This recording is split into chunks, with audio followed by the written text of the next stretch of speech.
I'm Pam Starr. I'm the co-owner and founding winemaker of Crocker and Starr Winery.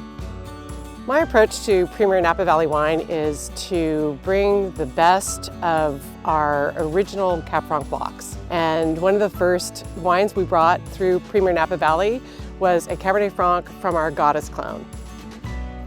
The wines of Premiere Napa Valley are unique and distinctive. Every winemaker goes out and tries to bring the best of the best, no matter what the grape variety, the barrel, the row, the block of land.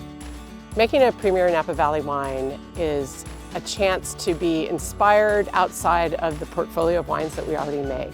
So every year I look forward to finding that specific row or that specific block of Cabernet Franc. It's not always the same. Mother Nature always puts her spin on it. But this is the uniqueness of bringing a great wine to the consumer every year.